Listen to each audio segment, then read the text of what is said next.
आज हम turf tutorial बनाएंगे और उस पर डिस्कस करेंगे कि टर्फ क्रिकेट पे is it profitable business right now. क्या आपको टर्फ क्रिकेट स्टार्ट करना चाहिए एज अ बिजनेस? अगर मैं टर्फ क्रिकेट को एज अ बिजनेस देखूं तो मेरी ऑडियंस कौन है? कोई 15-16 साल का लड़का है, कॉर्पोरेट वाले हैं, कौन मेरी ऑडियंस कौन है? सो मुंबई एरिया में अगर टर्फ डालना है तो क्या कॉस्ट क्या आता है? तो अगर मैं आपसे येस और नो में आंसर पूछूं तो कोई पार्ट टाइम टर्फ में ऑपरेट करके प्रॉफिटेबल हो सकता है?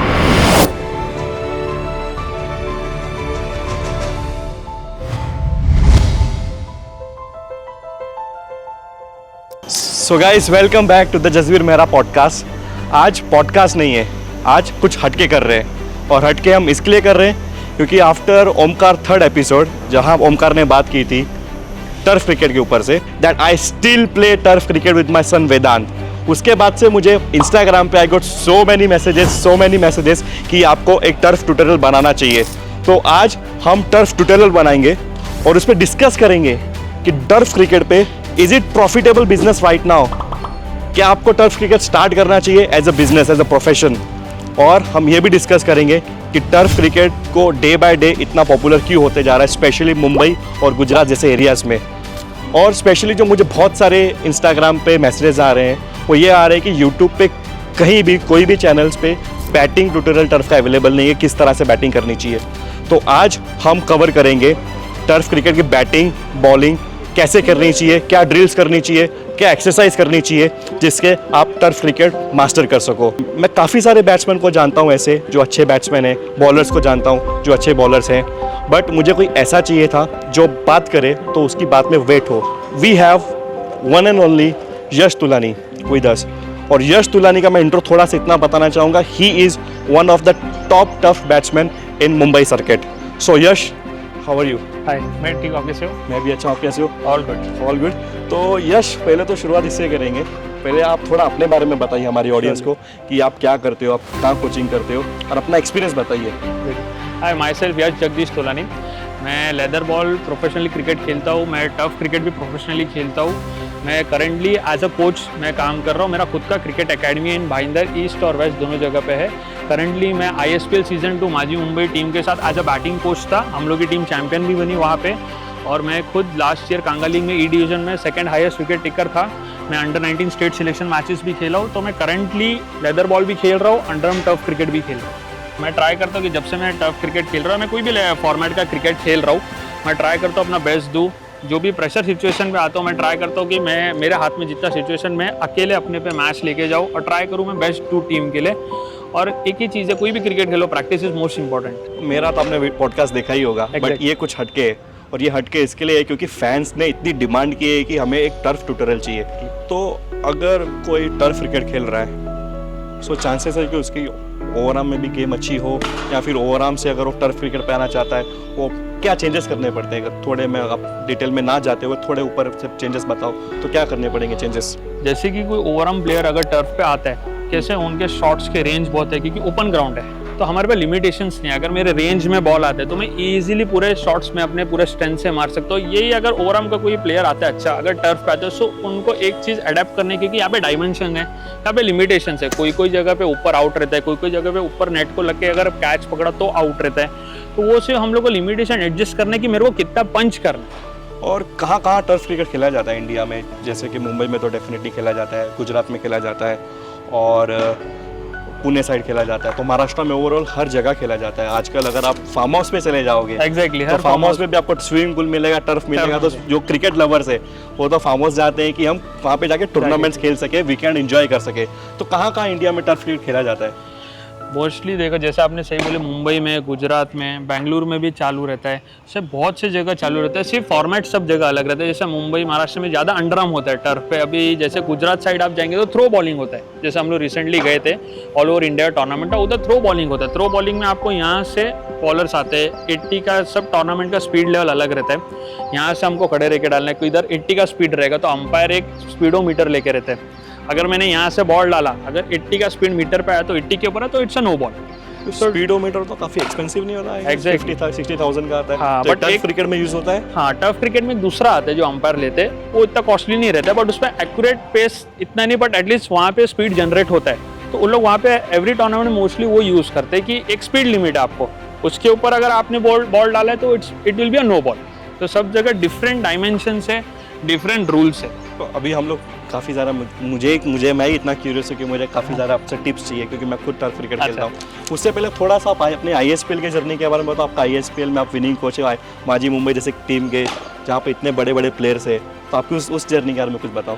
वो जर्नी बहुत ही अच्छी थी, बहुत ही एक्सपीरियंस था कि बहुत अच्छे अच्छे प्लेयर्स थे साथ में हमारे, बहुत ही टेनिस बॉल के बहुत ही बड़े बड़े प्लेयर्स थे हमारी टीम में, बहुत अच्छा टीम था। तो बहुत ही अच्छा एक्सपीरियंस था उन लोग के साथ काम करना। एज थोड़ा जैसे हम लोग लेदर बॉल क्रिकेट में जो हम लोग सिखाते हैं उससे थोड़ा सा डिफरेंट रहता है टेनिस बॉल क्रिकेट, बट बहुत ही अच्छा एक्सपीरियंस था, बहुत ही अच्छा कोप अप किए सब प्लेयर ने, बहुत अच्छा खेले और चैंपियन बनने का रीज़न था सब प्लेयर्स ने अच्छा किया, स्टाफ ने बहुत अच्छे, ओनर्स ने बहुत सपोर्ट किया, तो बहुत अच्छा एक्सपीरियंस था वहाँ पे। टर्फ क्रिकेट मुंबई में काफ़ी ज़्यादा फेमस हो गया है और कुछ सालों से टर्फ क्रिकेट की पॉपुलैरिटी इतनी ज़्यादा बढ़ गई है। तो क्या रीज़न है कि टर्फ क्रिकेट मुंबई में हो जाए, गुजरात में हो जाए, ऑल ओवर इंडिया में इतना बढ़ गया है? क्या रीज़न क्या है इसका? एक्चुअली जैसे आप देखे जाएंगे अभी मुंबई में उतने ग्राउंड्स नहीं है एज़ कम्पेयर टू पहले, अभी ग्राउंड्स नहीं है, तो एक ये मेजर रीज़न है कि टर्फ का बढ़ना। यहाँ पे बहुत से टर्फ बन गए, एक्सपांड हो रहे हैं बहुत, जैसे 2010-15 के बीच में ये टर्फ आए थे, उसके बाद 15 के बाद आप देखेंगे कोविड के बाद मोस्टली ज़्यादा एक्सपांशन हो गए टर्फ के, क्योंकि जैसे कि बहुत से जन लेट आते, जैसे कॉर्पोरेट वाले हैं या जिनको रात में खेलना है, अभी ज़्यादा 22-24 जन उनको चाहिए भी नहीं। अगर हम लोग का 16-18 का भी स्क्वाड रहेगा तो लोग ईजिली कन्वीनियंटली खेल सकते हैं टर्फ पे। तो एक ये मेजर फैक्टर कि ग्राउंड्स नहीं है तो टर्फ भी बढ़ रहे, बहुत ज़्यादा एक्सपांड हो चुका है। अगर मैं टर्फ क्रिकेट को एज अ बिजनेस देखूँ तो मेरी ऑडियंस कौन है? मेरी ऑडियंस कोई 15-16 साल का लड़का है, कॉर्पोरेट वाले हैं, कौन मेरी ऑडियंस कौन है? एक्चुअली देखा जाएगा तो मेरे 15-16 साल वाले भी है, मेरे कॉर्पोरेट वाले भी है, इनफैक्ट एकेडमीज भी है, बहुत से एकेडमीज टाई अप करते हैं। तो अगर हम लोग डाल रहे तो हम लोग मतलब जो स्पोर्ट्स लविंग नेचर वाले जो रहेंगे, वो स्पोर्ट्स लविंग जो है उन लोग का हम लोग पूरा टारगेट कर सकते हैं ऑडियंस, छोटे लोग से लेके बड़े लोग तक भी। तो आपको लग रहा है कि मतलब मुझे बहुत सारे मैसेजेस आ रहे हैं इंस्टाग्राम पे कि I am planning to start a turf और मैं अपना रेगुलर जॉब छोड़ के मैं टर्फ स्टार्ट करना चाहता हूँ, वन टाइम इन्वेस्टमेंट है, तो क्या है ये वन टाइम इन्वेस्टमेंट, कितनी है वन टाइम इन्वेस्टमेंट? इफ़ अगर मैं अकेला एक डालना चाहता है, अगर कोई बिजनेसमैन है या तो उनके पास लैंड है तो उनको और इजी रहेगा। एक सिंगल टर्फ डालने के लिए अप्रॉक्स 15 to 20 लाख का एक बजट रहता है अगर वो डालना चाहे। उसमें वेरियस सब डिपेंड करता है, 2 पार्टनर होते हैं, 3 पार्टनर, कोई सिंगल रहता है, तो अकॉर्डिंगली पूरा डिफर करता है कि कैसा मेरा इनकम जनरेट हो सकता है, क्या होगा, अकॉर्डिंग टू द पार्टनर हम लोग कर सकते हैं वैसा। तो क्या लगता है मतलब ये डालना चाहिए इस टाइम पे, क्योंकि there are so many turf available in Mumbai area? Cost क्या आता है अगर टर्फ डालना है मुंबई एरिया में? अगर मुझे कोई भी एरिया में टर्फ डालना है, सिर्फ टर्फ का अगर मैं कॉस्टिंग लूँ तो 15 से 20 लाख टर्फ का जाता है। रेंट अगर मेरा लीज पे मैं जगह ले रहा हूँ, मैं लैंड लीज पे ले रहा हूँ, तो उसका कितना कॉस्टिंग है, वो जगह का कैसा है। मोस्टली अगर वो जगह पे ग्राउंड नहीं है, बहुत स्पोर्ट्स लविंग, अगर वहाँ पे स्पोर्ट्स ज़्यादा है वो एरिया में, तो वहाँ पे टर्फ आप डाल सकते हैं, बहुत अच्छा एक बिजनेस आप कर सकते हैं वहाँ पे भी। तो इसका मतलब, और मुझे ये भी सारे मैसेजेस आ रहे हैं कि मैं जॉब करता हूँ, मैं पार्ट टाइम टर्फ डालना चाहता हूँ, तो अगर मैं आपसे येस और नो में आंसर पूछूं तो कोई पार्ट टाइम टर्फ में ऑपरेट करके प्रॉफिटेबल हो सकता है?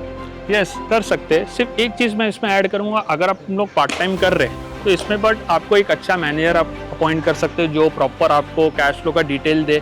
बहुत से वेरियस अभी एप्लीकेशंस है फॉर बुकिंग, तो उस पर जितना आप जो चीज़ आप रखोगे, अगर मैनेजर रख रहे हैं, अगर वो कैश फ्लो आपका प्रॉपर है तो आप पार्ट टाइम भी ये बहुत अच्छे से कर सकते हो, बट आपको थोड़ा इंटू रहना पड़ेगा उसमें, but it's a good thing. It's a good thing. क्या लगता है कि अगर मुंबई के जो टर्फ है कितना इनकम हो सकता है? एक्चुअली अगर देखा जाएगा, अगर सिंगल ओनर रहे, टर्फ का सिंगल ओनर है, तो अप्रॉक्स आई गेस मेरे हिसाब से 1.5 लाख से 1.50 से 2 लाख जा सकते हैं अगर वो सिंगल ओनर रहे तो। और अगर 3-4 ओनर रहे तो वही पार्टली जैसा डिवाइड होके अकॉर्डिंगली आ सकता है। टर्फ के बड़े बड़े टूर्नामेंट्स आपने खेले, तो आपको क्या लग रहा है कि टर्फ के जो बड़े बड़े टूर्नामेंट्स हैं आगे जाके ऐसा हो सकता है कि टर्फ के टूर्नामेंट्स में भी एक बड़ा विनिंग अमाउंट हो, जैसे 1 लाख रुपीज़, 2 लाख रुपीज़, जैसे कि अभी ओवरऑल में तो होता है 20-20, 25-25 लाख रुपए होता है, टर्फ क्रिकेट में पॉसिबल है? एक्चुअली टर्फ क्रिकेट में हो भी चुके हैं। 2 साल पहले, आप 2 साल से एक बड़े लीग होते थे, बॉक्स बॉल आउट सीरीज़ करके, DPL करके, ड्रीम्स प्रीमियर लीग, ये सब बड़े लीग्स होते थे। उसमें विनिंग प्राइस 20-20 लाख रहते थे। मैन ऑफ द सीरीज़ में 4 व्हीलर कार रहता था। अभी टूर्नामेंट कम हो गया एज़ कम्पेयर टू पहले, बट पहले भी होते थे। अभी करंटली 1 लाख होते हैं, 50,000 होते हैं, ये सब टूर्नामेंट चालू है, पहले से कम हो गए अभी। तो 1 लाख जो 50,000 की हम बात कर रहे हैं, आपने बोला 20-25 lakhs के हो गए, जिसके बारे में मुझे पता नहीं है। तो कॉर्पोरेट लेवल था कि बड़े लोगों ने इन्वेस्ट किया इतने बड़े टूर्नामेंट में, ये रेगुलर तो मुझे नहीं लग रहा कि 20-25 लाख से टूर्नामेंट हो सकते हैं। तो ये कॉर्पोरेट लेवल इवेंट था कुछ?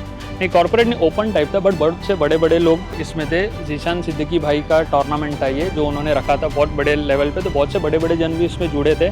बट इट्स ओपन लीग, मतलब कोई भी पार्ट ले सकता है। हम लोग फॉर्म करके, उन लोग का भी एक क्राइटेरिया रहता है, फॉर्म भरा तो उन लोग शॉर्ट लिस्ट करते हैं, बट प्रोफेशनल प्लेयर जो खेलते हैं उन लोग का मोस्टली रहता है। उसमें कैटेगरी वाइज रहता है, A category, B category, C category, D category. तो जो डी कैटेगरी रहता है मोस्टली ओनर्स रहते हैं, उसमें अगर कोई रहेगा तो खेलो, बाकी ऊपर कैटेगरी वाइज रहता है। ऑक्शन टूर्नामेंट होता है ये सब। सो ऑक्शन टूर्नामेंट है, तो जिसको प्लेयर्स को कुछ मिलता है खेलने के लिए पैसे?